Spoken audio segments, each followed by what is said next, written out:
నమస్తే.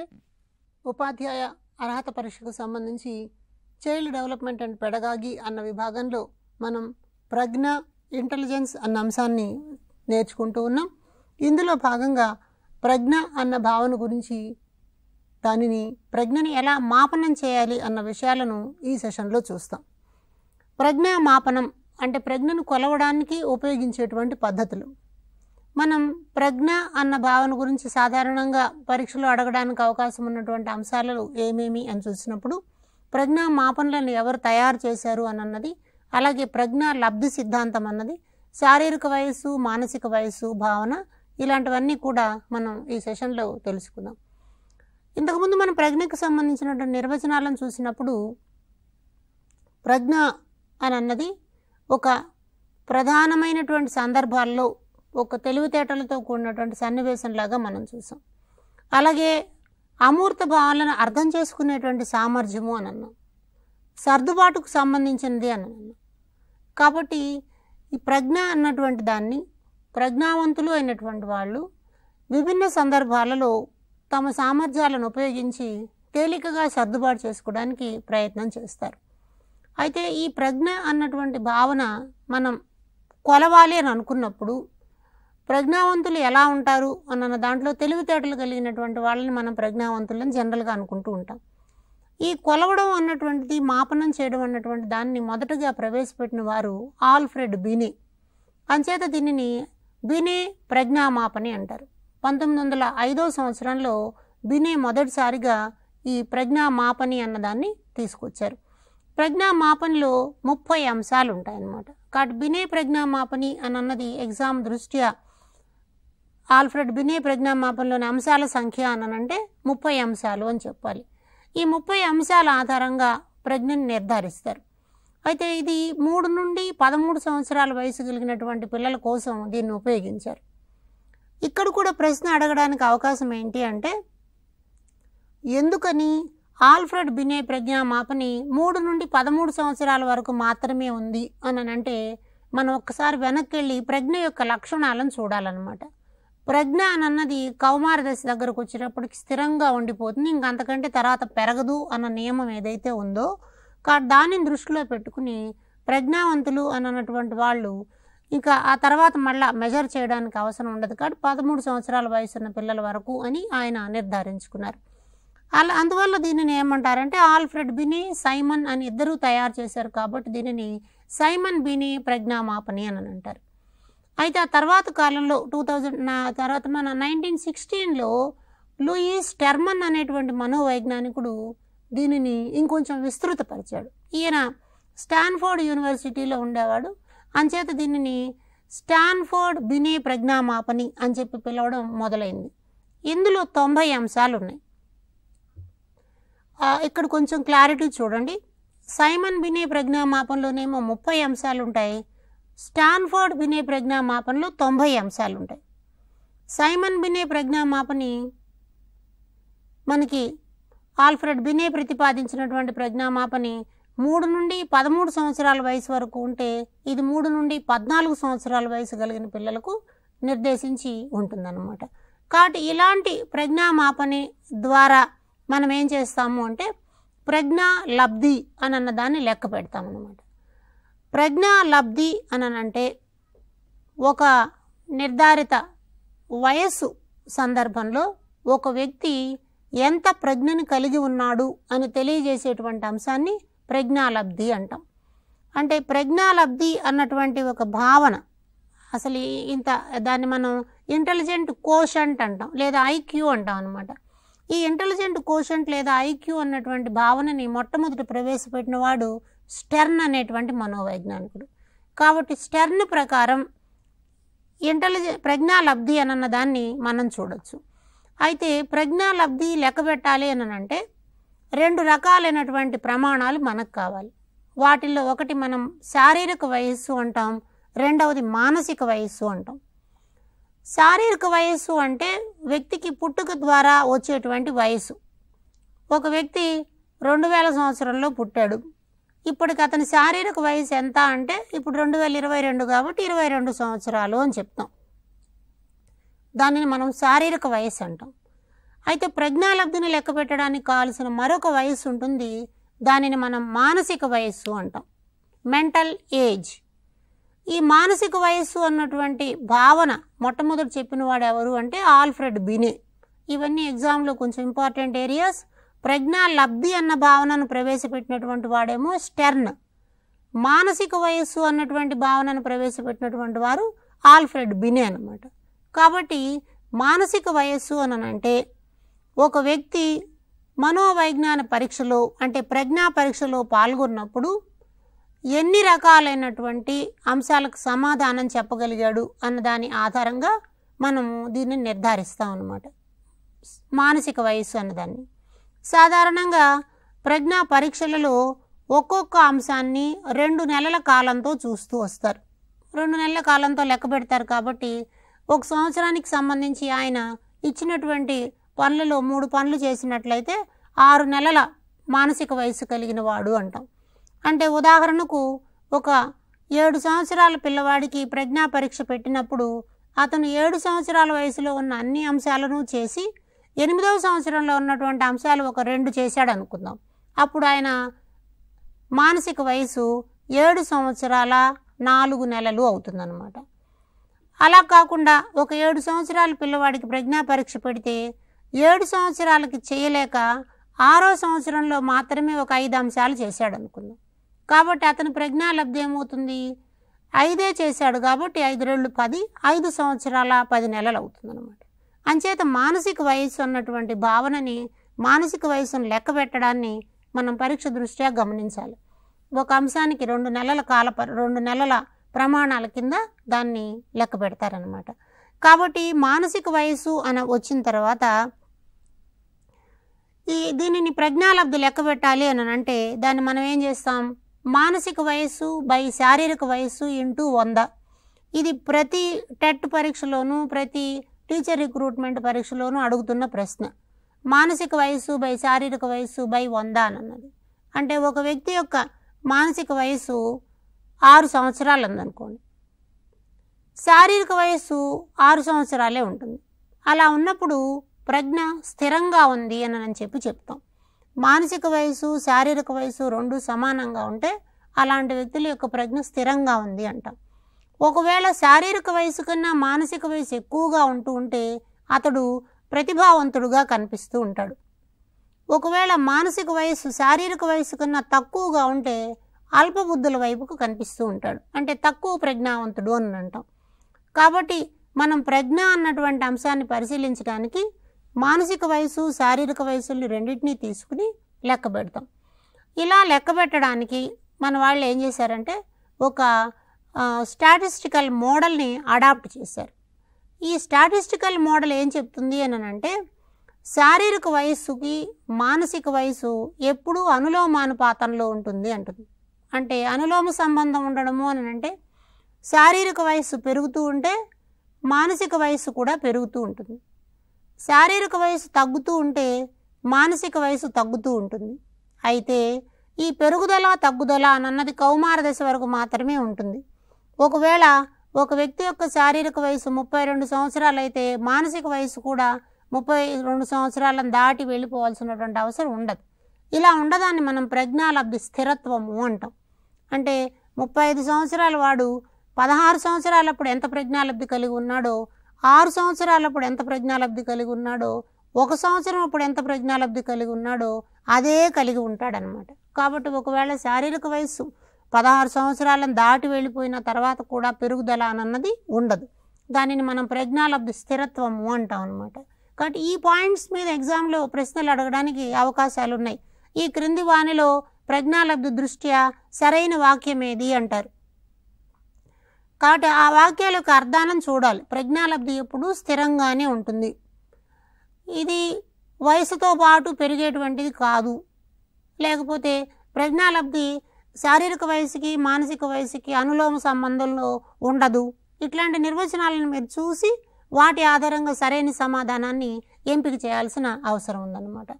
అయితే ఇక్కడ ప్రజ్ఞాలబ్ధి అన్నటువంటి దాన్ని సాంకేతిక పరంగా మనం గణితపరంగా పరిశీలించి చూడాల్సినప్పుడు టెర్మన్ మెరిల్ అనేటువంటి మనోవైజ్ఞానికులు ఏం చేశారంటే ఒక సామాన్య సంభావ్యత వక్రాన్ని తయారు చేశారు. దాన్ని మనం నార్మల్ ప్రాబబిలిటీ కర్వ్ అంటాం. According to Terman and Merrill, ఈ సామాన్య సంభావ్యత వక్రంలో ఎక్కువ మంది సమాజంలో ఉండేటువంటి మనుషుల్లో అధిక సంఖ్యాకులు ఆ సంభావ్యత వక్రం యొక్క మధ్య భాగంలో కనిపిస్తారు. అంచేత మీరు ఇక్కడ పటంలో చూసినట్లయితే మధ్య భాగంలో శీర్షం చాలా ఎత్తుగా ఉన్నట్లు కనిపిస్తుంది. ఇక్కడ ఈ ఎత్తుగా ఉన్నటువంటి ఈ శీర్షం దగ్గర మనకి అధిక సంఖ్యలో ఉన్నటువంటి మనుషులు ఉంటారనమాట. అంటే వీళ్ళందరినీ మనం సగటు ప్రజ్ఞావంతులు అంటాం. అలా కాకుండా చాలా తక్కువ మంది శారీరక వయసు కన్నా ఎక్కువ మానసిక వయసు కలిగి ఉంటారు. అలా ఉంటే వాళ్ళని ప్రతిభావంతులు అంటాం. కొంతమంది శారీరక వయసు కన్నా చాలా తక్కువ మానసిక వయసు కలిగి ఉంటారు. అలాంటి వాళ్ళని అల్పబుద్ధులు, మూడులు అని చెప్పి చెప్తారనమాట. ఈ టెర్మన్ మెరిల్ ఏం చేశారంటే ప్రజ్ఞాలబ్ధిని లెక్కపెట్టి దాని ఆధారంగా ఒక రేటింగ్ ఇచ్చారనమాట. ఈ ప్రజ్ఞాలబ్ధి కలిగి ఉన్న వాళ్ళని ఇలా పిలవచ్చు, ఈ ప్రజ్ఞాలబ్ధి కలిగి ఉన్న వాళ్ళు ఇలా పిలవచ్చు అని పరీక్ష దృష్ట్యా చాలా ఇంపార్టెంట్. ఆ అంశాన్ని ఒకసారి పరిశీలిద్దాం. ఒకసారి ఇక్కడ టేబుల్ చూడండి. టెర్మన్ మెరిల్ ప్రతిపాదించినటువంటి ప్రజ్ఞాలబ్ధి యొక్క వర్గీకరణ. ఈ ప్రజ్ఞాలబ్ధిలో 20 కన్నా తక్కువగా ఉందనుకోండి. 20 కన్నా తక్కువగా అంటే వాళ్ళని మూఢులు అంటారు. వీళ్ళలో తీవ్ర బుద్ధిమాంద్యత ఉంటుంది.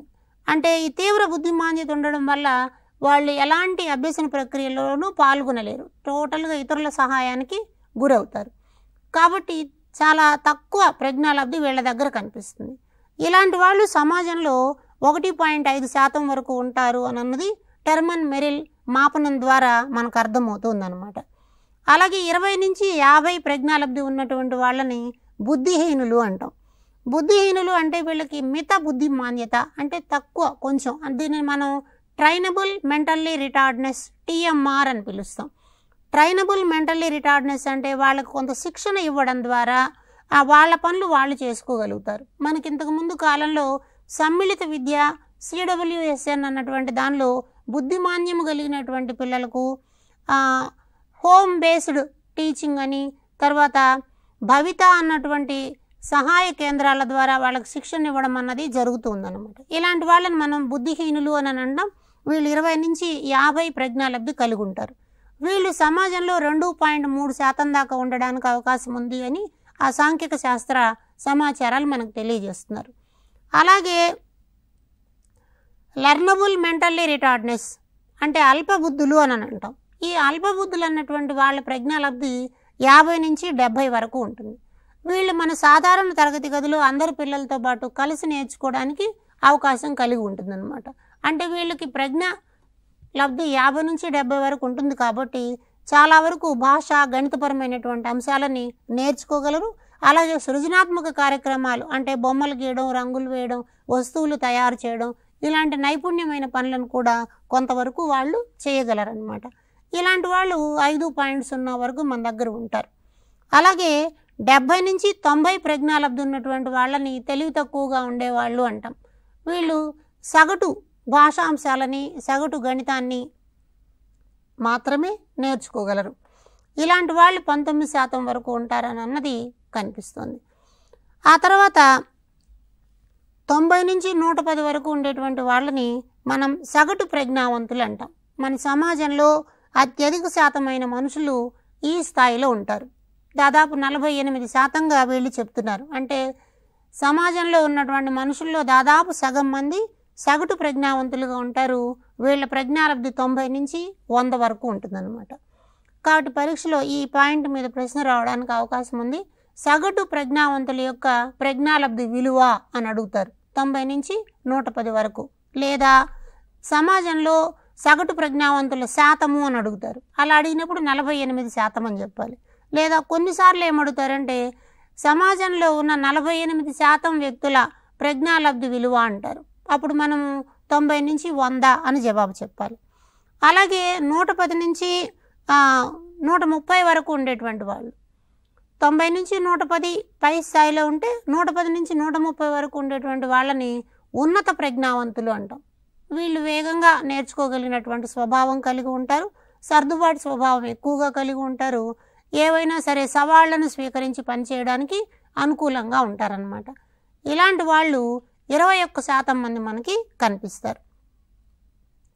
అలాగే 130 నుండి 150 వరకు ఉన్నటువంటి వాళ్ళని అత్యున్నత ప్రజ్ఞావంతులు లేదా ప్రతిభావంతులు అంటాం. అంటే వీళ్ళు హయ్యర్ ఆర్డర్ థింకింగ్ ఎబిలిటీస్ని కలిగి ఉంటారు. వీళ్ళు 3.01% వరకు మనకి కనిపిస్తారనమాట. 150 కంటే ఎక్కువ ఉండేటువంటి వారిని మేధావులు అంటారు. వీళ్ళు సమాజంలో 0.23% మందిగా కనిపిస్తారు. అంటే ఈ లెక్క ప్రకారం ప్రతి 1000 మందిలో ఒకళ్ళు దాదాపు 150 కంటే ఎక్కువ ఐక్యూ ఉన్నటువంటి వాళ్ళలాగా మనకి కనిపిస్తూ ఉంటారని ఈ టెర్మన్ మెరిల్ ప్రజ్ఞా విభాజనం అన్నది మనకు తెలియజేస్తుంది. కాబట్టి పాఠశాలలో దీనిని అన్వయం చేసుకొని చూసినప్పుడు సగటు ప్రజ్ఞావంతులు అన్నటువంటి వాళ్ళు మనకి బడిలో ఎక్కువ మంది ఉంటారు. అదే సందర్భంలో మన పాఠశాలలో ఉన్నత అత్యున్నత ఉండొచ్చు, మేధావులు కూడా ఉండొచ్చు. అదే సమయంలో తెలివి తక్కువ వాళ్ళు, మందబుద్ధులు కూడా ఉండొచ్చు అన్నమాట. కాబట్టి అల్పబుద్ధుల నుంచి ప్రారంభమై ఎక్కువ మేధావిత్వం కలిగినటువంటి దాకా విస్తరించిన ఈ క్రమంలో మనకి పాఠశాల అభ్యసన అనుభవాలు కల్పించాల్సిన అవసరం ఉంది. కాబట్టి టెర్మన్ మెరిల్ ప్రజ్ఞా విభాజనం అన్నది వైయక్తిక బోధనా విధానాలకు ప్రాధాన్యతనిస్తుంది. అంటే వారి సామర్థ్యాల మేరకు, వారి ప్రజ్ఞా లబ్ధి మేరకు అభ్యసన కృత్యాలని అందించాల్సిన అవసరం ఉంది అని మనకి ఇక్కడ తెలుస్తుంది. కాబట్టి పరీక్ష దృష్టిలో ఈ పాయింట్ చాలా ఇంపార్టెంట్, టెర్మన్ మెరిల్ ప్రజ్ఞా విభాజనం అనేది. అలాగే మరొక ముఖ్యమైనటువంటి అంశాన్ని ఇక్కడ మనం గమనించే ప్రయత్నం చేద్దాం. దాన్ని మనం ప్రజ్ఞని మాపనం చేయడానికి రకరకాలైనటువంటి పరీక్షలను ఉపయోగించేటువంటి పద్ధతి. దానిని మనం ప్రజ్ఞా పరీక్షలు అంటాం. మన పరీక్ష దృష్ట్యా ఇక్కడ కూడా ప్రశ్నలు అడగడానికి అవకాశం ఉంది. ఒక వ్యక్తి యొక్క ఇంటెలిజెన్స్ లేదా ప్రజ్ఞని మాపనం చేయాలి అని అంటే మనకి పరీక్షలు పెట్టడం అన్నది తెలుసు. అయితే ఈ పరీక్షలు సాధారణంగా మనం ఏం చేస్తూ ఉంటాం, వారి యొక్క రాత పరీక్ష రూపంలో సమాచారాన్ని తీసుకుంటాం. అయితే ప్రజ్ఞని లెక్క పెట్టాలి అంటే ఇలా వీలు కాదు. దాన్ని మనం ఏం చేస్తాం, రకరకాలైనటువంటి ప్రత్యేక మానసిక సామర్థ్య పరీక్షల ద్వారా వ్యక్తి యొక్క ప్రజ్ఞను కొలుస్తాం. అందుకని ఇక్కడ ప్రజ్ఞా పరీక్షల్లో ప్రధానంగా ఏముంటాయి, ఆలోచన, వివేచన, సమస్యా పరిష్కారం, భాషా అవగాహన, ఇలా రకరకాలైనటువంటి మానసిక సామర్థ్యాలని మనం మాపనం చేస్తాం అన్నమాట. అంటే ఎలా ఆలోచించగలుగుతున్నారు, ఎలాంటి తార్కికత వాళ్ళ దగ్గర ఉంది, వివేచన సామర్థ్యం ఎంతవరకు ఉంది, అలాగే సమస్యను పరిష్కరించడానికి వాళ్ళు ఎలాంటి రకాల చర్యలు చేపడుతూ ఉన్నారు, తర్వాత భాష అన్నది కూడా ప్రజ్ఞను ప్రతిపాదించేటువంటి ఒక కీలకమైన అంశం అన్నమాట. వీటి ఆధారంగా ప్రజ్ఞా పరీక్షలు అన్నవి మనం పెడుతూ ఉంటాం. పరీక్ష దృష్ట్యా మనకి ఇక్కడ ప్రశ్నల్ని అడగడానికి అవకాశం ఉన్నటువంటి అంశము, ప్రజ్ఞా పరీక్షలని రకరకాలుగా వర్గీకరిస్తారు. వాటిలో ఒక రకమైన వర్గీకరణ చూస్తే పరీక్ష నిర్వహించేటువంటి విధానం. ఒకసారి మొత్తం అందరికీ పరీక్ష పెట్టేస్తే దాన్ని సామూహిక పరీక్ష అంటాం. ఉదాహరణకి మన 10వ తరగతి పరీక్షలు. 10వ తరగతి పరీక్షలు రాష్ట్రంలో ఉన్న పిల్లలందరికీ ఒకే రోజు నిర్వహిస్తారు. లేదా టెట్ ఎగ్జామినేషన్ అభ్యర్థులందరికీ ఒకే రోజు పరీక్షను నిర్వహిస్తారు. అలాంటి దాన్ని మనం సామూహిక పరీక్ష అంటాం. అలా కాకుండా వ్యక్తిగత పరీక్షలు అని ఉంటాయి. అంటే ఒక్క ఇండివిజువల్ పర్సన్ని మాత్రమే కూర్చోబెట్టి వాళ్ళకి పరీక్ష చేస్తారు. ఇవి మనోవైజ్ఞానికంగా ఉండేటువంటి పరీక్షలు అన్నమాట. అట్లాగే మరొక అంశము, పరీక్షలో తీసుకున్నటువంటి విషయం ఆధారంగా ఏ అంశానికి కంటెంట్లో ఏమున్నాయి అక్కడ, దీన్ని బట్టి 2 రకాలు, శాబ్దిక పరీక్షలు, అశాబ్దిక పరీక్షలు. శాబ్దిక అంటే పదాజాలం ఆధారంగా. ఉదాహరణకి మనకి దాదాపు మన పాఠశాలలో ఉండేటువంటి రాత పరీక్షలన్నీ కూడా, కాంపిటేటివ్ ఎగ్జామ్స్ అన్నీ కూడా శాబ్దిక పరీక్షల రూపంలో కనిపిస్తాయి. అయితే కొన్నిసార్లు అశాబ్దిక పరీక్షలు ఉంటాయి. అశాబ్దిక పరీక్షలు అంటే అందులో అక్షరాలు ఉండకపోవచ్చు, వాటి బదులు చిత్రాలు, సంకేతాలు, సన్నివేశాలు ఇలాంటి రకాలు ఉంటాయి. వాటిని మనం అశాబ్దిక పరీక్ష అంటాం. బొమ్మల ద్వారా ఉండేటువంటి పరీక్షల్లాగా మనం చెప్పచ్చు. అలాగే పరీక్షలో వ్యక్తులు ఇచ్చేటువంటి ప్రతిస్పందన, ఎట్లా వాళ్ళు రెస్పాండ్ అవుతారు, వాటిలో మనం పేపర్ పెన్సిల్ ద్వారా రెస్పాండ్ అవుతారా, అంటే రాయడం ద్వారా రెస్పాండ్ అవుతారా, నిష్పాదన అంటే చెప్పడం లేదా చెయ్యడం, అడిగినటువంటి ప్రశ్నకి ఓరల్ రెస్పాన్స్ ఇస్తారా, యాక్షన్ చేస్తారా, ఇట్లాంటి వాటి వల్ల మనం అక్కడ నిష్పాదన పరీక్షలుగా అంటాం. అలాగే ఒక పరీక్షను నిర్వహించడానికి ఉపయోగించేటువంటి కాల ప్రమాణం, ఆ కాలాన్ని బట్టి వీటిని మనం వేగ పరీక్షలు అని, శక్తి పరీక్షలు అంటాం. వేగ పరీక్ష అంటే ఒక నిర్ధారిత సమయంలో పూర్తి చేయాలి. శక్తి పరీక్ష అంటే దానికి కాల పరిమితి ఉండదు, 2 రోజులు లేదా 3 రోజుల తర్వాతనైనా సరే దాన్ని కంప్లీట్ చేయొచ్చు అన్నమాట. ఇప్పుడు ఉదాహరణకి 10వ తరగతి పరీక్ష అని చూసినట్లయితే ఈ 4 అంశాలలో 10వ తరగతి పరీక్ష యొక్క లక్షణాలను మనం ఏమని చెప్పొచ్చు? 10వ తరగతి పరీక్ష అందరికీ పెడతాం కాబట్టి ఇది సామూహిక పరీక్ష. ఇందులో రాస్తారు కాబట్టి అక్షరాలు ఉంటాయి కాబట్టి అదొక శాబ్దిక పరీక్ష. అలాగే పేపర్లో రాయాలి కాబట్టి పేపర్ పెన్సిల్ పరీక్ష. ఖచ్చితంగా 2.5 గంటల సమయంలోనే పూర్తి చేయాలి కాబట్టి అది వేగ పరీక్ష. కాబట్టి 10వ తరగతి పరీక్ష యొక్క లక్షణాలు సామూహిక పరీక్షగా ఉంటుంది, శాబ్దిక పరీక్షగా ఉంటుంది, పేపర్ పెన్సిల్ రూపంలో ఉంటుంది, వేగ పరీక్ష రూపంలో ఉంటుంది. కాబట్టి ప్రజ్ఞా పరీక్షలకి ఈ రకపు వర్గీకరణ అన్నది మనం గమనిస్తాం. అయితే మన దగ్గర రకరకాలైనటువంటి ప్రజ్ఞా పరీక్షలు ఉన్నాయి. పరీక్ష దృష్ట్యా వాటి పేర్లను ఒకసారి చూడండి. వాటిలో ఒకటి అశాబ్దిక పరీక్ష అంటాం. వీటిలో ఆర్మీలో ఉపయోగించేటువంటి బీటా పరీక్ష అన్నది, రావెన్స్ ప్రోగ్రెసివ్ మ్యాట్రిసెస్ అన్నవి అశాబ్దిక పరీక్షలు. అయితే తారండైక్ ఏం చేశాడంటే ఒక ప్రజ్ఞా పరీక్షను కనుక్కున్నాడు. దాని పేరు CAVD మాపని అంటారు. ఇది కూడా పరీక్ష దృష్ట్యా చాలా ఇంపార్టెంట్. తారండైక్ ప్రజ్ఞా పరీక్షలో అంశాల సంఖ్య అని అడుగుతారు. 4 అంశాలు ఉన్నాయి. C అంటే కంప్లీషన్ ఆఫ్ సెంటెన్సెస్, వాక్య పూరణం అంటాం. A అంటే అరిథ్మెటిక్, అంకగణితం. V అంటే వొకాబులరీ లేదా పదజాలం. D అంటే డైరెక్షన్స్ లేదా నిర్దేశాలు, సూచనలు అన్నవి ఇక్కడ మనకు కనిపిస్తాయి. కాబట్టి తారండైక్ ఇచ్చినటువంటి CAVD ప్రజ్ఞా మాపనిలో 4 అంశాలు ఉంటాయి. వాక్యపూరణం, అంకగణితం, పదజాలం, నిర్దేశాలు. ఈ 4 అంశాల ఆధారంగా మనం పరీక్షని రాస్తారు. అంటే ఫిలప్ ది బ్లాంక్స్ లాంటి ప్రశ్నలు CAVD మాపనలో ఉంటాయి. అలాగే చిన్న చిన్న లెక్కలు ఉంటాయి. ఇప్పుడు మీరు ట్రైన్ రిజర్వేషన్ ఇలాంటి వాటిని చూసారనుకోండి, IRCTCలో ఎంటర్ కావాలి అంటే 23 - 4 ఎంత అవుతుందో చెప్పండి అంటారు. ఇది కనీస ప్రజ్ఞా పరీక్షలో ఒక అంశం అన్నమాట. అలాగే ఆ సందర్భానికి తగినటువంటి పదజాలాన్ని ఉపయోగించటం. ఆ దృశ్యాన్ని చూచిన తర్వాత నేను రోమాంచితమయ్యాను అని చెప్పి ఒక వ్యక్తి అన్నాడు అనుకోండి. ఆ దృశ్యాన్ని చూసిన తర్వాత నేను రోమాంచితమయ్యాను అంటే ఆ భావాన్ని అర్థం చేసుకోవడానికి, ఆ భావాన్ని వ్యక్తీకరించడానికి అతను ఎలాంటి పదజాలాన్ని ఉపయోగిస్తున్నాడు, అర్థం చేసుకోవడానికి ఇతరులు ఎలాంటి భాషను వాడుతున్నారు అన్నది ఇక్కడ మనం పరిశీలిస్తాం. అలాగే భాటియా ప్రజ్ఞామాపన. భాటియా ప్రజ్ఞామాపనలో 5 రకాల ఉప పరీక్షలు ఉంటాయి. ఇది కూడా మనకి ఎగ్జామ్లో ఇంపార్టెంట్. పర్టికులర్గా పేపర్ 2 వాళ్ళకి ఈ ప్రజ్ఞా పరీక్షల మీద ప్రశ్నలు ఎక్కువ రావడానికి అవకాశం ఉంది.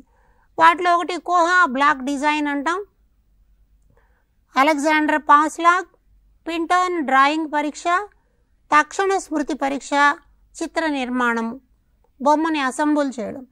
ఇవన్నీ కూడా అశాబ్దిక పరీక్షలు, అంటే రాసేవేమి ఉండదు అన్నమాట. ఇక్కడ దీంట్లో ఉన్నటువంటివి కోహా బ్లాక్ డిజైన్ అంటాం.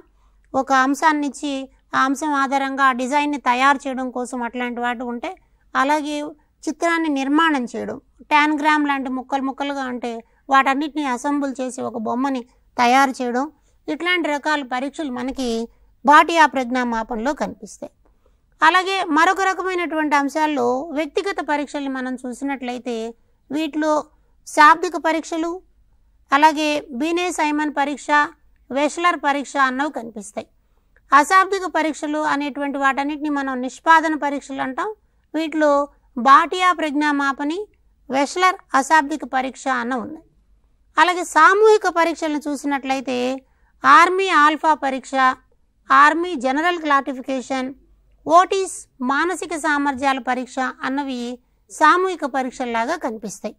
ఇక్కడ ప్రశ్న అడగడానికి అవకాశం ఉన్నది ఏమిటి అని అంటే, ఆర్మీ జనరల్ క్లాసిఫికేషన్ పరీక్ష యొక్క లక్షణము కానిది అని అన్నారనుకోండి, అయినవేవో మనకు తెలియాలి.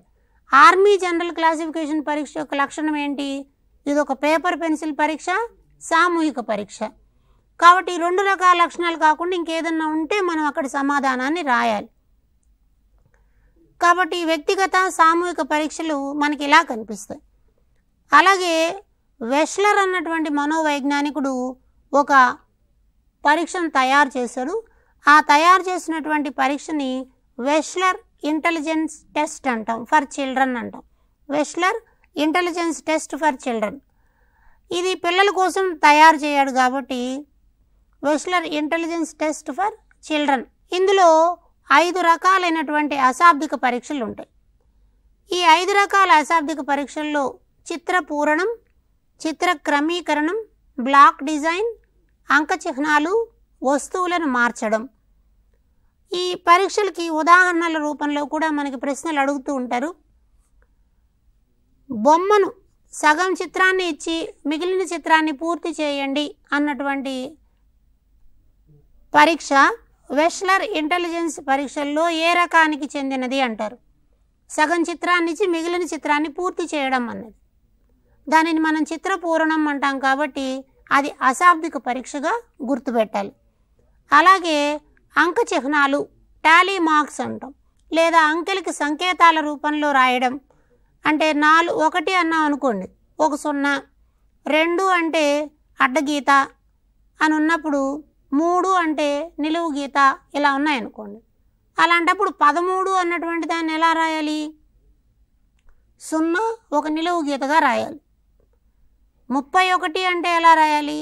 నిలువు గీత 0 అని రాయగలగాలి.